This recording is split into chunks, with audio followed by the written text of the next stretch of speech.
ഉറപ്പായിട്ടും വരും ബാംഗ്ലൂർ. അപ്പൊ അങ്ങനെ അപ്രതീക്ഷിതമായിട്ട് കണ്ടുമുട്ടുന്ന ഓരോരുത്തരും നമ്മുടെ നേപ്പാളിലെ വീട്ടിൽ വരുന്നു, പോകുന്നു. ഇനിയും ജീവിതത്തിൽ എവിടെയെങ്കിലുമൊക്കെ യാത്രയിൽ കണ്ടുമുട്ടട്ടെ.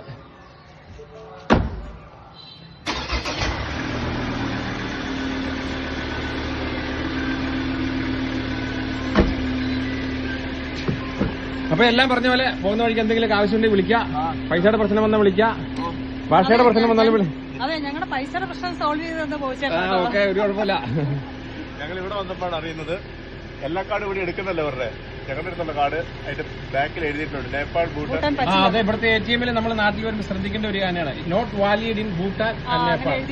ചില കാർഡിൽ എഴുതിയിട്ടുണ്ടാവും valid in Nepal and Bhutan. നമ്മുടെ നോട്ട് വാലിഡ് ആയിരുന്നു, 2 പ്രാവശ്യം ഇട്ടു, അത് കഴിഞ്ഞപ്പോഴാണ് അറിഞ്ഞത്. പക്ഷെ നമ്മൾ ക്യാഷ്. അതേപോലെ നമ്മുടെ ATM വർക്ക് ചെയ്യുന്നത് ഇട്ട് കഴിഞ്ഞാൽ ഒരു ട്രാൻസാക്ഷൻ 500 രൂപ നേപ്പാളിൽ പോകും. മിനിമം എടുത്താലും മാക്സിമം എടുത്താലും 1000 രൂപ എടുത്താലും 10000 രൂപ എടുത്തു കഴിഞ്ഞാലും ഈ പറഞ്ഞ പോലെ 500 രൂപ കുറഞ്ഞു. അതുകൊണ്ടാണ് ഞാൻ എപ്പോഴും പറയുന്നത്, വിളിക്കുക. ഈ എന്റെ നേപ്പാൾ അക്കൗണ്ടിൽ നിന്ന് മറ്റേ QR കോഡിലേക്ക് ട്രാൻസ്ഫർ ചെയ്ത് കൊടുക്കാം. ഓക്കെ, എന്തുണ്ടെങ്കിലും വിളിച്ചോ. ഓക്കെ.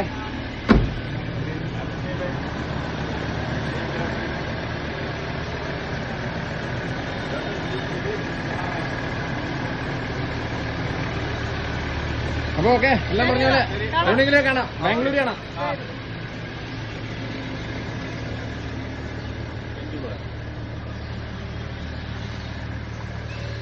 ഈ വണ്ടി കാണുമ്പോൾ എല്ലാവർക്കും അതിശയമാണ്, കാരണം നേപ്പാളിൽ 2 കോടി രൂപ ഇതിന്റെ വില.